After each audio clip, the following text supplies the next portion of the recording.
نحمده ونستعينه ونستغفره أما بعد فأعوذ بالله من الشيطان الرجيم بسم الله الرحمن الرحيم إنما يوفى الصابرون أجرهم بغير حساب قال رسول الله صلى الله عليه وسلم ألا إن الدنيا ملعونة وملعون ما فيها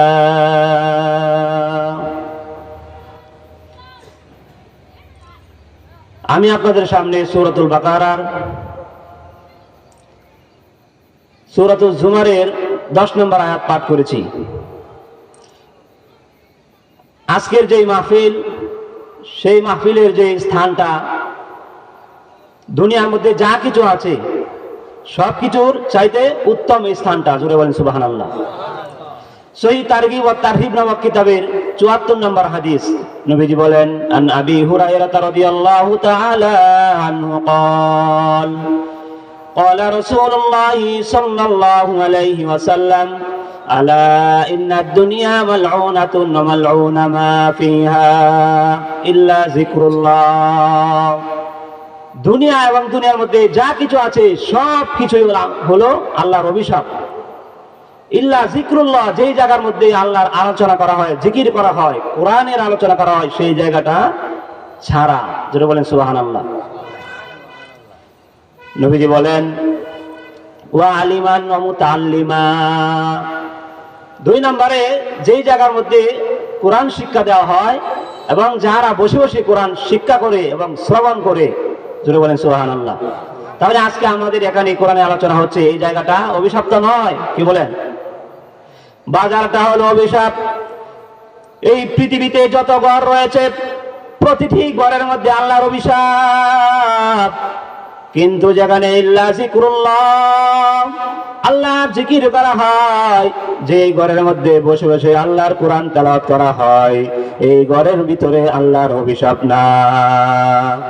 কিন্তু আমরা দেখতে পাই আমাদের ম্যাক্সিমাম ঘরের মধ্যে কোরআন তেলাওয়াত হয় না, জিকির করা হয় না, নফল নামাজ, ফরজ নামাজ, ওয়াজিব নামাজ, তাহাজ্জুদ পড়া হয় না। এমন ঘর আছে না? নাই? নাই। এই সমস্ত ঘর হলো আল্লাহর অভিশাপ।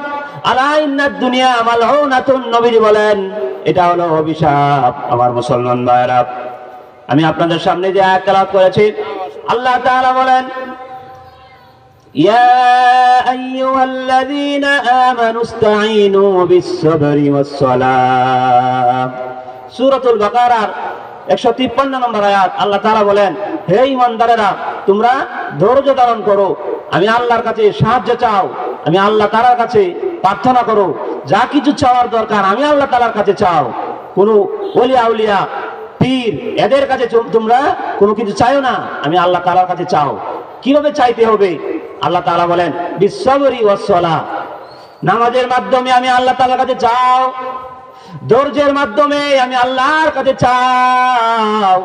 ধৈর্য যদি তোমাদের না থাকে তাহলে তোমরা সফলতা অর্জন করতে পারবে না। ধৈর্য না থাকলে সফলতা অর্জন করা যাবে না। নবীর একজন সাহাবী ধৈর্য ধারণ করে এমন ভাবে পুরস্কার পেয়েছেন, আল্লাহ তাআলা তাকে পুরস্কৃত করেছেন, তার মনের বাসনা কামনা আল্লাহ তাআলা কবুল করেছেন শুধু ধৈর্য ধারণ করার কারণে। ইবনে মাজার 82 নম্বর হাদিস, আন আয়েশা রাদিয়াল্লাহু তাআলা আনহা قالت দুআইয়া রাসূলুল্লাহ সাল্লাল্লাহু আলাইহি ওয়াসাল্লাম ইলা জানাজাতি বিগুলাম মিনাল আনসার।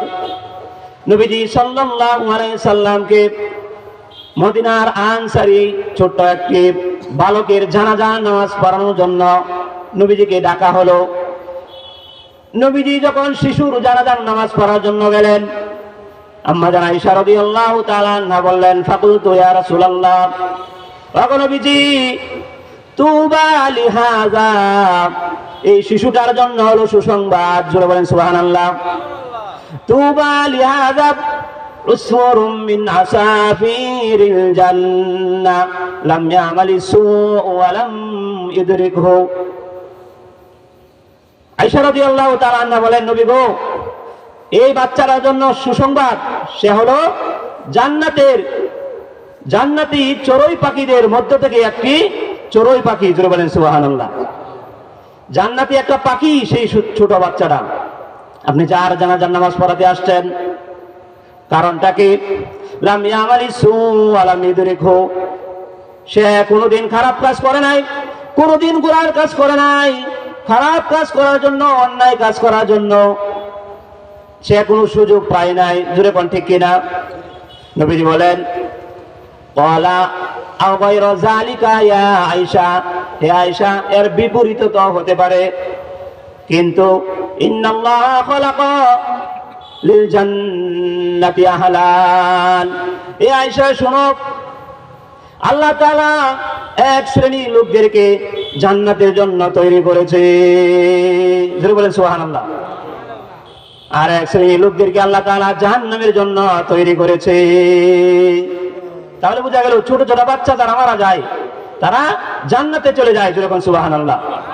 নবীজি বললেন, সাহাবীরা, যদি কোনো মহিলার 3টা বাচ্চা মারা যায়, তাহলে সেই মহিলাকে আল্লাহ তাআলা দাখলাতিল জান্নাহ, আল্লাহ তাআলা ওই মহিলাকে জান্নাত দান করবে যদি সে ধৈর্য ধারণ করে।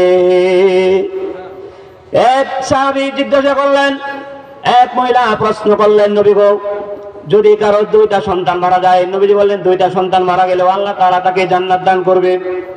আবার আরেকজন প্রশ্ন করলেন, যদি একটা সন্তান মারা যায়, নবীজি বললেন একটা সন্তানও যদি মারা যায় আর ওই মহিলা যদি ধৈর্য ধারণ করে, আল্লাহ তাআলা তাকে জান্নাত দিয়ে দিবে।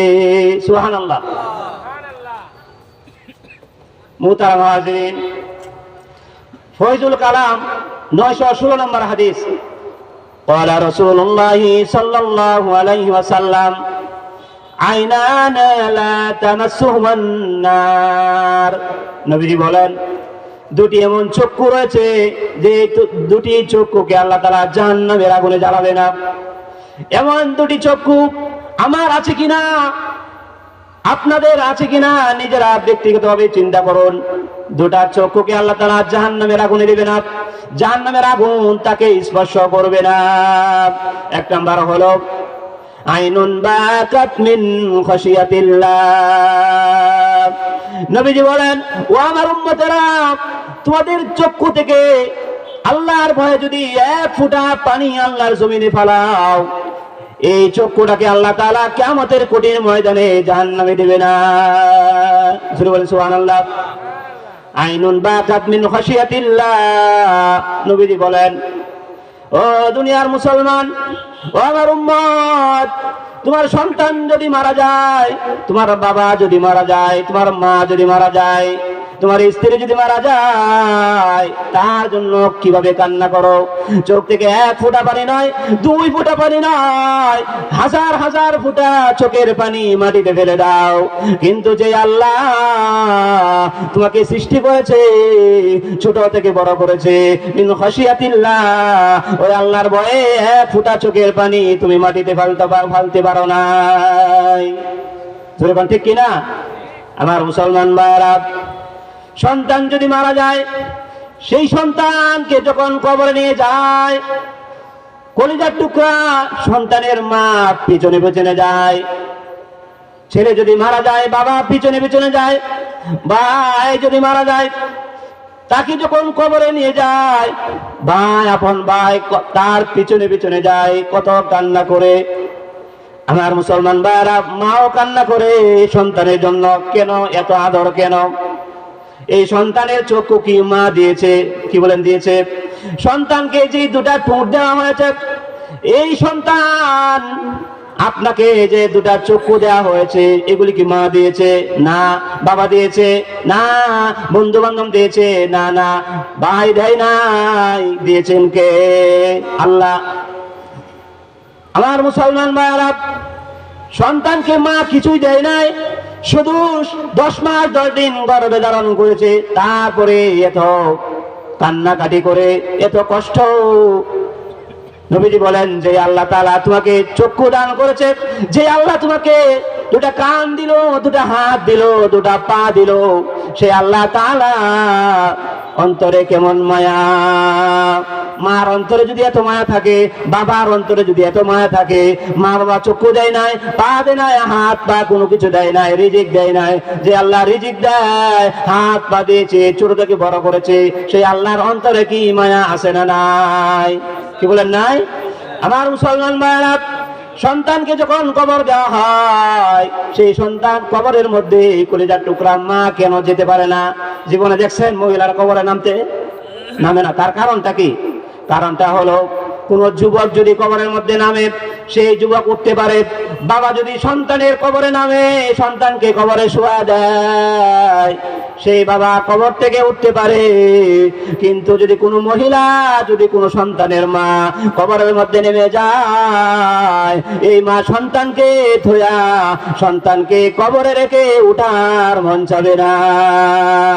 কারণ মহিলাদের মন অত্যন্ত দুর্বল, মহিলাদের অত্যন্ত মন দুর্বল। তারা কলিজার টুকরা সন্তানের সাথে শুয়ে পড়বে আর ডেকে ডেকে বলবে, এলাকাবাসী রে, আমার কলিজার টুকরা সন্তান 10 মাস 10 দিন যাকে গর্ভে ধারণ করে রেখেছি, এই সন্তানের একটা কথাও শুনতে পারি নাই। এলাকাবাসী রে, এই সন্তানের চেহারাটা ভালো করে দেখতে পারি নাই। জন্ম হওয়ার সাথে সাথে আল্লাহ তাআলা আমার সন্তানকে নিয়ে গেছে, সন্তানের মুখে একটা হাসি দেখতে পারি নাই। যাও যাও, আমি এই সন্তানের সাথে থাকবো, এই বলে তারা শুয়ে পড়বে। এই জন্য নবীজি সাল্লাল্লাহু আলাইহি সাল্লাম এই বিধান দেয় নাই, ইসলাম তাকে কবরের মধ্যে নিয়ে যাওয়ার মতো অনুমতি দেয় নাই। জোরে কোন ঠিক কিনা? মুসলমান পুরুষ যখন কবরে নামে, সে উঠতে পারে, তার এমন মন শক্ত করে উঠতে পারে, বাধ্যতামূলক উঠতেই হবে। আমার মুসলমান ভাইরা, ফয়জুল কালাম 604 নম্বর হাদিস, নবীজি সাল্লাল্লাহু আলাইহি সাল্লাম বলেন, ইন্নাল্লাহ তাআলা ইবনা আদম ইন সাবারতা ওয়াহতাসাবতা ইনদা সাদমাতিল উলা। আল্লাহ তাআলা হাদিসে কুদসির মধ্যে বলেন, এ আদম সন্তান, তোমাদের উপরে যদি কোনো ধৈর্য পরীক্ষিত হয়, তোমাদের উপরে যদি কোনো বিপদ মুসিবত এসে যায়, সর্বপ্রথম যদি ধৈর্য ধারণ করতে পারো, শুধু তা না, ওয়াহতাসাবতা, সবের আশা রাখো, তাহলে আমি আল্লাহ তাআলা বলে দিলাম, লাম আরদা লাকা সাওয়াবান দুনাল জান্নাহ। তাহলে যারা ধৈর্য ধারণ করবে, আমি আল্লাহ তাআলা তোমাদেরকে জান্নাত ছাড়া আর কিছুতেই সন্তুষ্ট হব না। যেরকম সুবহানাল্লাহ, জান্নাত ছাড়া আল্লাহ তাআলা সন্তুষ্ট হবে না। আর আমরা সকলেই তো জান্নাতের পাগল, কি বলেন? জান্নাতের পাগল না? জান্নাতে কারা কারা যেতে চায় ইনশাআল্লাহ হাত তুলে দেখায়। আল্লাহ তাআলা আমাদের সকলকে জান্নাতের জন্য কবুল করুন, সকলে বলুন আমিন। আমার মুসলমান ভাইরা, আল্লাহ তাআলা বলেন, ইনদা সাদমাতিল উলা, সর্বপ্রথম যদি ধৈর্য ধারণ করো, তাহলে আমি আল্লাহ তাআলা তোমাদেরকে জান্নাত পছন্দ করে রেখে দিলাম। আমার মুসলমান ভাইরা, সূরা তাওবা 82 নম্বর আয়াত, আল্লাহ তাআলা বলেন, ফালয়াদহাকু কালিলাও ওয়ালয়াবকু কাসীরা জাযাম বিমা কানু ইয়াকসিবুন।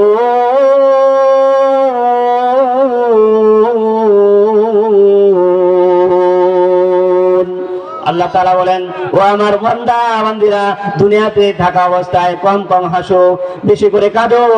এই জন্য আল্লাহ তাআলা বলেন সূরা জুমার 10 নম্বর আয়াত, যারা ধৈর্য ধারণ করবে তাদের যে পুরস্কার দেওয়া হবে, যে বিনিময় দেওয়া হবে, যে নেকি দেওয়া হবে, অসংখ্য নেকি। আল্লাহ বলেন, ইন্নামা ইউওয়াফাস সাবিরুনা আজরাহুম বিগাইরি হিসাব।